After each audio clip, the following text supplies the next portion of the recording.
we serve like an engine of growth and innovation. We can see that the companies are getting larger and they are transitioning to a young generation of leaders. People often correlate investment to people that's really wealthy, and it's not true. You can invest with 30 reais. We try to showcase that investment is for everyone with this kind of initiative. Hello and welcome to Brazil is Not for Beginners. I have a really exciting guest today. Ana Buchaim is the Chief People Officer, among many other things, at B3. Her title was too long for me to remember, but I think Ana will get into that. Ana is also, I don't know what we would call it, but she is my son's aunt-in-law. I don't know if there's a term for that, Ana, but thank you so much for joining. Thank you, Isaac, for having me. It's a pleasure being here with you. Hope we have a great time. Yes, I'm really looking forward, as you mentioned before the podcast started. This is the first time we're going to have a real adult conversation. I have a 3-year-old son who is very, very close with your niece, who is 3 years old, amigos de pracinha. And so we see each other at various events, but rarely get to have an adult conversation. And I'm really looking forward to learning a ton from you about B3, and the financial system in Brazil generally. It's going to be a great conversation, Isaac, because we are always between bottles, not bottles anymore because the kids are big, but we're always chasing one kid after another. So it's going to be great talking to you and having this adult conversation today. Yes. I think anybody that has kids can relate that usually you don't get more than 2 or 3 minutes before you get interrupted by something coming, somebody yelling, somebody screaming, somebody running in the wrong direction. But I mentioned at the top that you said the Chief People Officer, but you said that your title is actually a number of other things. So I was wondering if you could introduce yourself, tell us what your role is at B3 and how you ended up there. My name is Ana Buchaim, and today I'm Chief of People, Marketing, Communication, Sustainability, and Social Investment at B3. B3 is the Brazilian Stock Exchange. So I've been working here for the last 10 years, and it's been a great ride actually, because I used to be Chief of People for CETIP, who was later merged with BVMF, que é Bolsa de Mercadorias and Futuros. And well, we went through this big merge in 2017. And by the time I was involved in the efforts of the integration between both companies. And since we used to be a smaller company comparing to BVMF, I was the leader of several line of actions in this integration officer. So I started working with marketing and communication, and one thing led to the other. And when I saw it, I was responsible for it all. So it's been super fun because I got to learn a lot about the business and other subjects that I didn't have a clue before. And, I cannot complain. It has been a great professional journey. That's really amazing. Your title is certainly a mouthful and you have a lot of areas of responsibility, but I think that's where the fun comes in.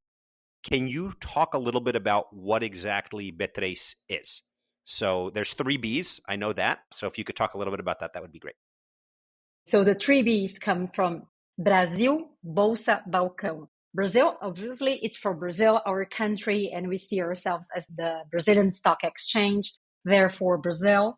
Bolsa means exchange, and Balcão is OTC, over the counter, which means that we do business in a bilateral way.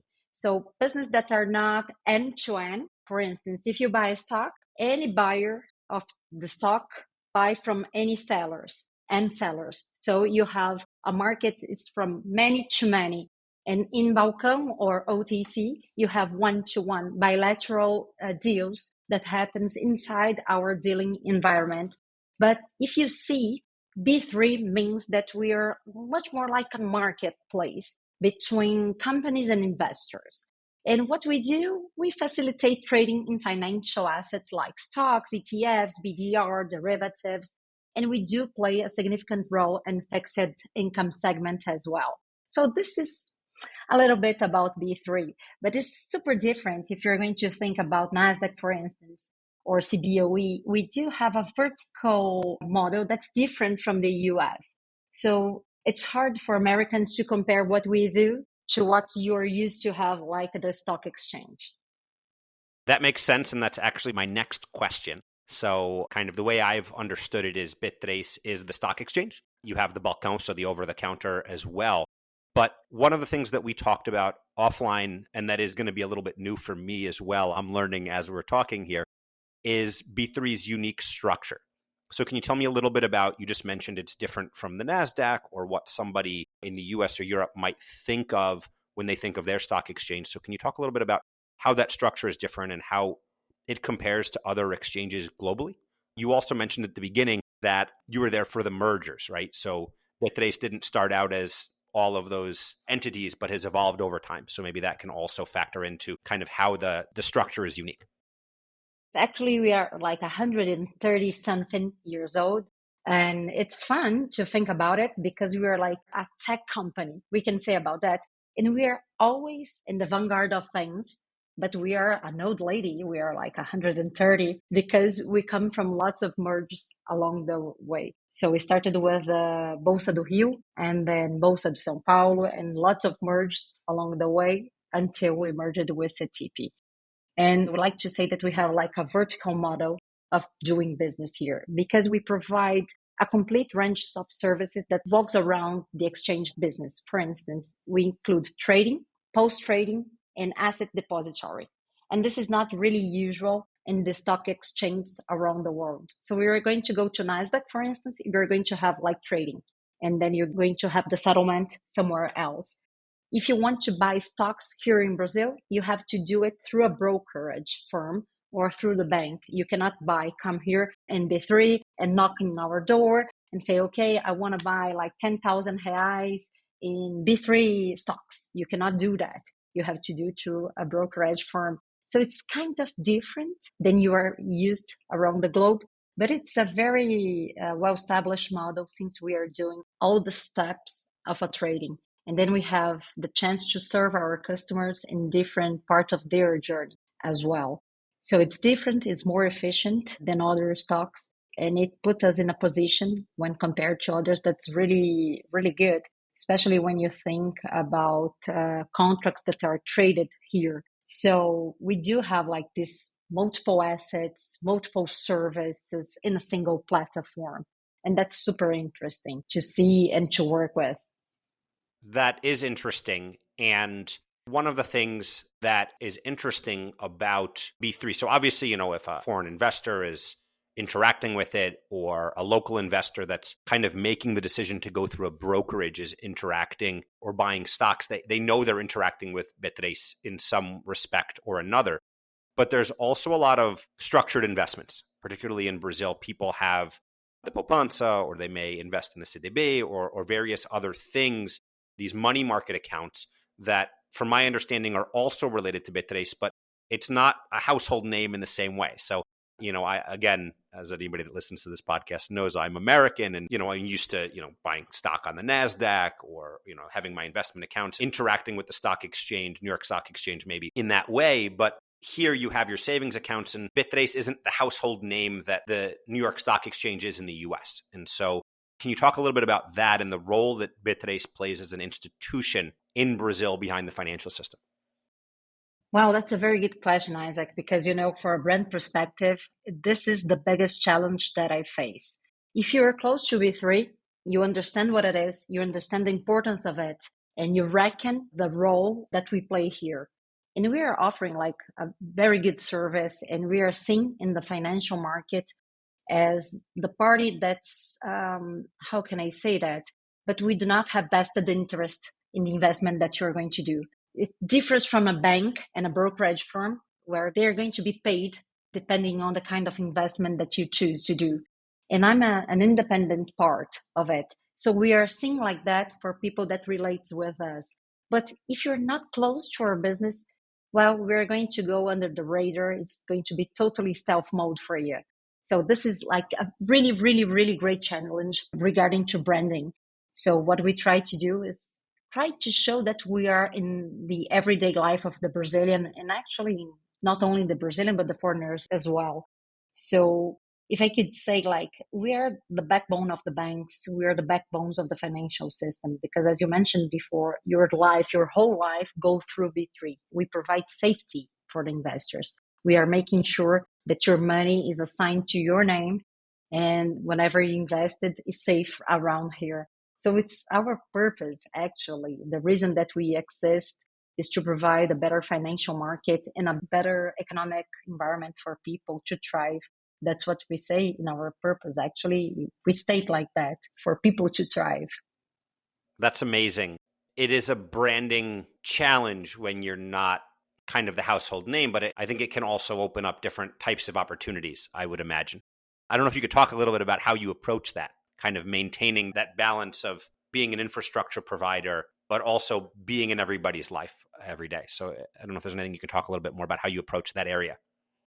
Well, it's nice that you mentioned before, because whenever I'm applying to get a raise in my budget or to make it larger, I often hear that your investor doesn't want you to spend a lot of money in branding, because we're not supposed to show off more than our clients or customers, but you have to be well known in order for people to understand your role. It's pretty much like Intel. Do you remember when Intel did that ads like Intel Inside? Intel Inside. Yeah, absolutely. Not doing so great these days, but maybe they'll turn it around. No. I should find another example like Nvidia, maybe, or something like that. But this is the balance, actually. I don't want to show off more than our customers, but I do have to have this brand recognized as a synonym of safety, as a synonym for technology of the future, synonym for ESG, because right now we're going to face a different kind of competition in Brazil. Because of course we are competing with the Nasdaq, with NICE, with LSEG, but here in Brazil, by regulatory changes, we're going to have more competitors. So it's very important that I have my brand associated with things that make our business different from others. And this is especially true regarding the safety and the stability and the trustworthy of our systems. So it's a little fight between showing off and making sure that the right people know about us. But regarding the ads, for instance, and that's a very thing that's close to everybody's lives, we try to be where you are. So if you're an investor, we try to be present in the banks. We try to provide training to the bankers, to the brokerage firms, to the consultants. If we're going to go to a convention of investment, we're going to be there. But for the large public, what we try to do is put our branding things that people are going to notice and then understand.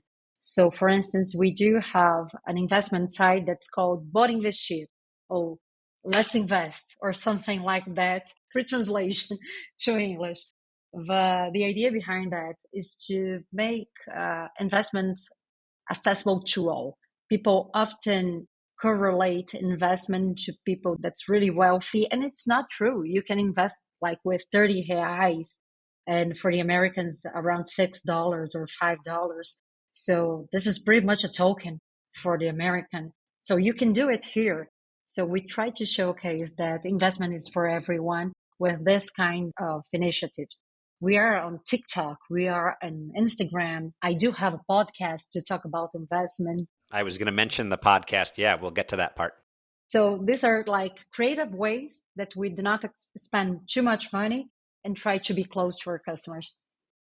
Yeah, that's interesting. I in a previous life worked a lot with credit card networks and things like that, and I think they're in a similar situation where the end user is different than the client, if that makes sense. And I think that's probably how you guys also operate. But I was actually at an event last week where you guys were a sponsor, so I do see your name around on events, but I don't think that you'll be on the back of a soccer jersey anytime soon. I think it's a different type of marketing. Going a bit beyond some of the structures and verticals that it has, I think you touched on that at a high level here. What should foreigners and foreign investors know about B3, about the investment market and community in Brazil, and about the exchange specifically? Well, I do believe that there are like key aspects for a foreigner who's going to invest here that they have to recognize. First is the market dynamic. We have like a very different market dynamic from the US, since we are like considered emerging market. We do have lots of potential, but whenever we invest in Latin America, we do have significant growth potential, but we have like inherent volatility and risk. So you have to reckon that. If you want like a high yield, you have to reckon that you're going to face a high risk as well. So this is like, it's natural for all emerging market, but super true in Brazil. But on the other hand, B3 can offer a diverse investment opportunity for the investor here because you do have a wide range of asset classes here. You have equities, fixed incomes, derivatives, and you have also ESG focused investment, which I'm really, really proud to sponsor a few of them. And we can allow portfolio diversification. So you can find as well different sectors. Similar to the US, you have like growing areas like technology, renewable energy, and agribusiness as well. We have a lot of opportunities for foreign investors. Another thing that I think that a foreign investor should have in mind is the regulatory environment. And I'm pretty sure that you have faced some challenges in this area, haven't you? Yes. In one hand, we do have like a strong regulatory framework with CVM. CVM is our SEC. So we do, B3 operates under strict regulations from the CVM. And so it enhanced the market integrity in one hand and the investor protection. Here in Brazil, actually, we do have a way of doing investment that you have the final beneficiary. So I do know that all the investment that's done here, it's under your name, under your CPF or your social security number for the Americans. And it's different from the US because in the US, you put all your money into like a bus account. So you do have like a lot of money, pretty much like a portfolio, but you cannot identify the beneficiary of this money. And here in Brazil, you can do that. It's super interesting. And this is one thing that comes from the regulatory framework. So this is very important for the investor protection. And you have to consider, in the other hand, tax considerations. You have to put that in mind. And deaths and taxes, here you have taxes as well. And investors should be aware of that. And then you have like currency risk, but again, it's implied whenever you're talking about investing away from your home country. But you do have to bear in mind the cultural and economic factors. So it's different investing here. You have to know our environment, our political environment as well, the segments that you have to invest. But again, it's a good investment opportunity. Here in Brazil, you can access through brokerage firms, you can go via funds or structured products. You can invest here, but you have to understand a little bit about Brazil. So those were really great comments. Can you talk a little bit about how Brazilians think about investment? And we'll get to your podcast, which is a little bit about this as well later. But what drives the market? Where does the volume come from? So is it being driven by big institutions? How do individuals interact with it? Kind of any sort of insights I think would be useful for a foreigner that's thinking about, if I want to invest in Brazil, what do they need to keep in mind about kind of how the flows work and how people invest? Well, actually, that's a very important question because we are totally different from the US. If you're going to the US, you're going to see that the market's like 100 times larger than in Brazil. And I don't mean it like an expression. It's like 100 times larger. And all the savings, all people's savings are pretty much done. And it's done in the stock exchange. And here in Brazil, you have a very small part of the Brazilian population which invests directly into stocks. So if I'm not wrong, we have like almost 5 million Brazilians that invest in stocks. And we are like a 210 million Brazilians here. So you can do the math, a small percentage. And we are growing actually, because if you're having this conversation like in 2018, this number would be around 800. That's it. 800,000 Brazilians. And now we are like 5 million. So we are celebrating, but you do have like lots of potential to go forward. So all the investments in the stock exchange are pretty much done by institutional investors. So the movement comes from the institutional investors. So they have the big monies, they have the big bucks. And you have the great pension funds investing here. So you have BlackRock, which have like a large amount of their portfolio here, Capital Vanguard, all of them, they are here. They are operating in Brazil. So if you're a company listed here, you're probably going to have money coming from them. They're going to invest in your company. And like I don't know, it's a fun fact. In Brazil, B3 is listed at B3, of course. And 82% of our investors are foreign investors. And the largest pension funds make the top of the cap table. I think related to that, one of the things that we've talked about a little bit is, I think that I worked at an emerging markets equity broker earlier in my career. We did 127 markets when I was there. So it was really, really cool. The only place in the US that you could buy stock in Laos or Iraq, these were not exactly liquid markets, but very cool. But I think that one of the things I learned there and that we've talked a little bit about is how a market can encapsulate a little bit the stage of development of an economy. So can you talk a little bit, you've talked around this, but can you talk a little bit about how B3 represents Brazil's economic stage and, kind of the interplay between the exchange and the economy generally? So you talked about this rapid growth of retail investors, but still a large base and a large way to grow. So where do you see in terms of how B3 represents Brazil's stage in growth? Well, that's a very good question, and I wish I could be more like optimistic regarding Brazilian economic. We're kind of a mirror of the Brazilian economic, you might say, and we can see big companies growing and fostering and thriving actually in the business environment because they are being financed here at B3.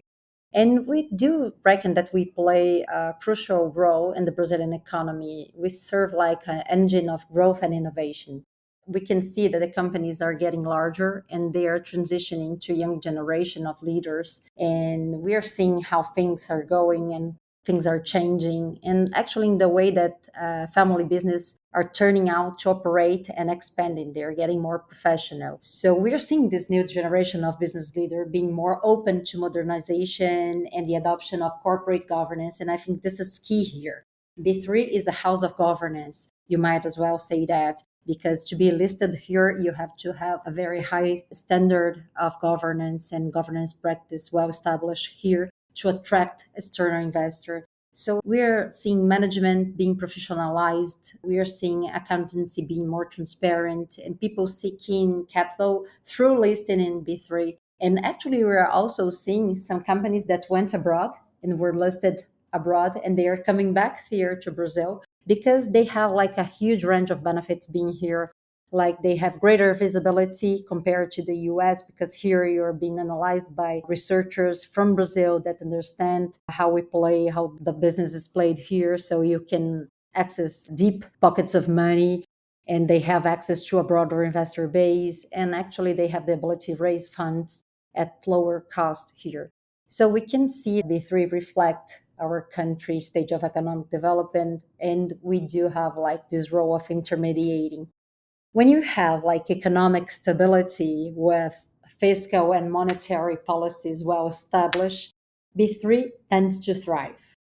We can attract more investment. We see that happening here, and it can boost the economic growth. And on the other hand, if you do not have stability, it's harder to attract foreign investment. So we can say that we can measure the fever of the economic through B3. That's really great. And you touched on one of the questions that I have. I think something that I see being here that I find really interesting is a lot of big Brazilian businesses and big Brazilian brands are really family-owned businesses in a lot of respects. And you're seeing that change. You're seeing younger generations take over and some of them wanting to be involved, some of them not wanting to be involved in selling the business. And I think it's a really exciting time in Brazil's economy because of that, because of this transition that's taking place. And you talked a little bit about this, but why do companies come to list on B3? So what is it that's going to attract one of those companies to want to list instead of staying private or, listing somewhere else? There's a huge benefit when you list at B3 because you can access capital with like low cost. And if you're willing to expand, if you're willing to scale, this is the place to be because you're going to, of course, whenever you decide to list, you decide to go public, you decide to have like stakeholders. And whenever you have stakeholders, they're going to ask you for information, for transparency, recurrency of the information, and you're going to have like associates looking to your business. So it's harder to do that. But on the other hand, you have to be more professional and you have to have governance as well. So it's easier for you to thrive when you have governance. I think that this is like an intangible benefit when you list in actually in any exchange, but of course I'm going to say about B3 because you have to have good professional standards and you have to have governance. If you, in one hand, you have lower cost to scale, you do have the benefit and it's hard to do that, but the benefit of having good governance and to professionalize, because investors, they are really, really harsh on you if you're not doing your job well. This is like the good and the bad side of the thing. Do you agree with that? Yeah, I think that makes sense. I mean, as a company gets more mature, different obligations come up, and different obligations also create different opportunities. I think that makes a lot of sense. Looking forward, where is B3 going? How does it see itself in a national context as well as in a regional and a global context? And I know somewhat related to that, you've mentioned it a couple times already, but ESG, which sometimes can be a controversial topic, but I know is something that you've said is important. So kind of where do you see B3 going in this local, regional, and global context, and also as relates to this ESG agenda?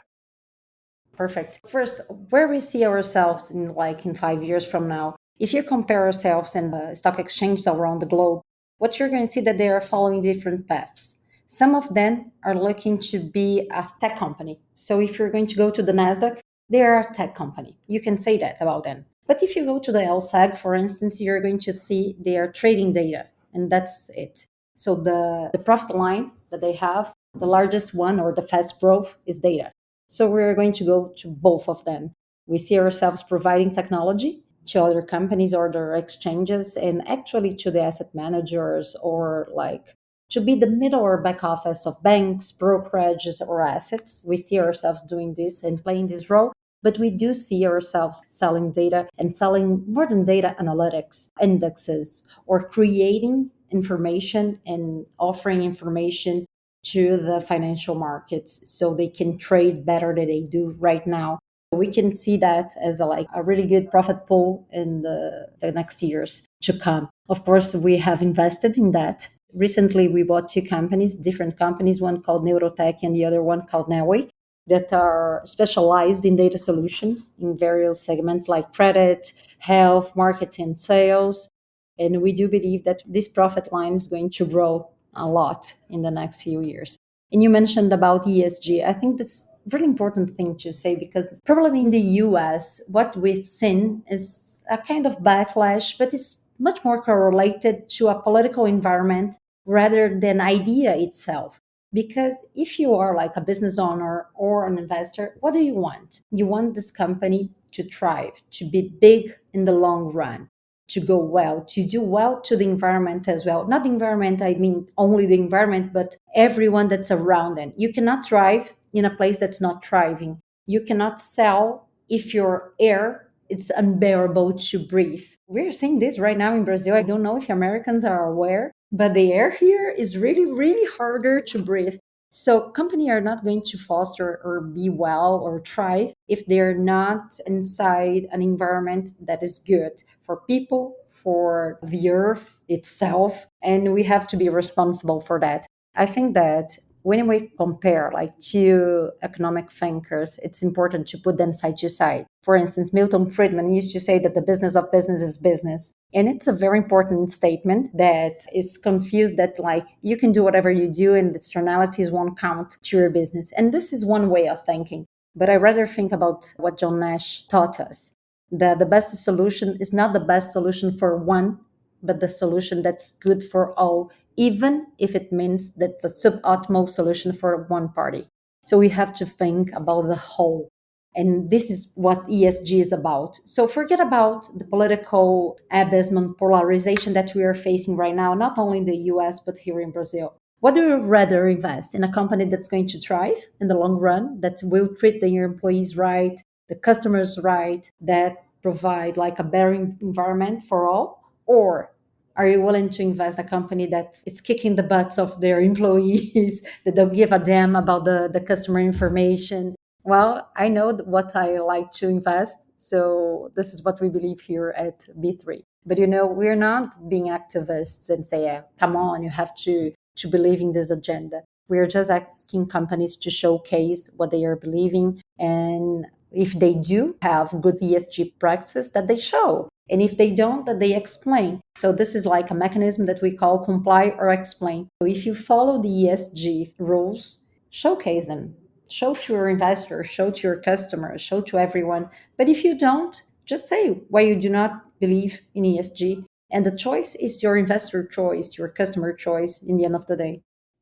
I like that approach. I think that it makes sense. And I agree with you. I think that we don't have to get into political conversations. That's not the point of this podcast. There's plenty of other podcasts that can talk about politics, but I think it's just about short-termism versus long-termism. And so when I think about, different types of capitalism, if it's stakeholder capitalism or something else, it's really just about this idea of thinking medium and long term, and the idea that the company is going to be sustainable beyond just the immediate short term. So I think that makes sense, and it's really exciting. You also mentioned a point there about kind of where you're going in kind of the medium term. And I think one of the things that's really exciting about what's happening in Brazil is new types of credit instruments. And this may be a little bit technical for what we're talking about, but I think that different types of receivables in the context of how companies relate to each other and how they get financing are coming on board. And I think that that's really exciting for where the market's growing and the opportunity for things that you guys will be able to offer a market for. That's right. That's right. I think you're totally right. And we are looking at this as an opportunity to grow as well. New kind of financial instruments to different companies in different stages. And we recently launched a platform of crowdfunding. Actually, not actually a crowdfunding platform because you have thousands of them, but you have an access market to smaller companies for they to find different ways to finance themselves until they are strong enough to be listed here. So we are going to find different products here as the business matures. And this is going to happen over time. And I'm really excited about the opportunities that we are going to have and we are going to be able to provide to our customers. That's really exciting. Changing gears a little bit here, as we mentioned at the top, you also have a podcast. You talk a lot about financial management and good financial behaviors. You've talked about that a little bit here. Can you talk about your podcast, why you started it, what you hope to achieve with it?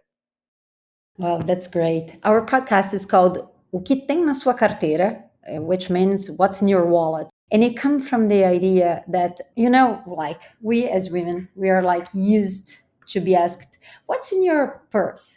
And people always want to know, what do you carry? Do you carry lipstick or mascara or anything that goes around the female world?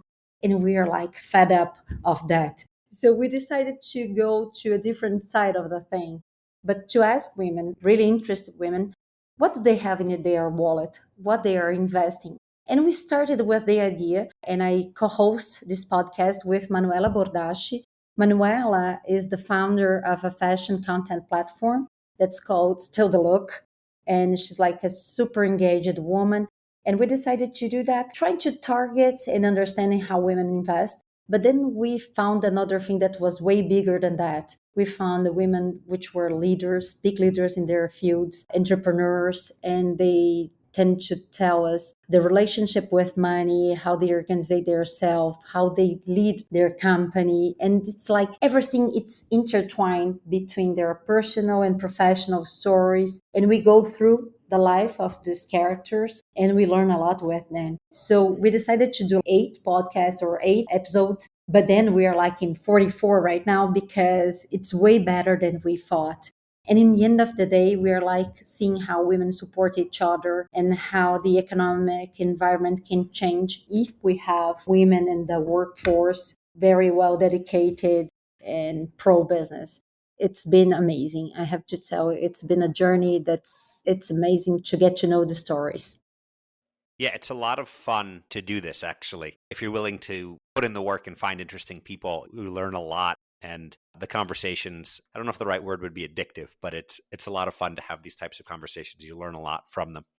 One of the things I really like about your podcast is how you start the podcast by asking your guests about their upbringing. And I like this on a number of levels. So I think it makes the guest more comfortable, gives them a chance to kind of warm up and gives the audience a chance to get to know them, which is fun. But also there's a lot about someone's relationship with money and finances that comes from how they grew up and how they were raised. So were they in a single family home, in a multifamily home? Did the parents have multiple jobs or one? Did they talk about finances at the dinner table? Was money scarce? What did the family feel? And so I think a lot about the lack of a savings culture in Brazil comes from the 80s and the periods of the hyperinflation. So I would hear stories from, kind of friends and relatives about, people used to come home with a paycheck and the whole family would go shopping together because you didn't know if the prices were going to be the same. So I'm curious about whose idea it was to do that when you and your host started this podcast. And also if you could tell us a little bit about how your upbringing affected your relationship with finance.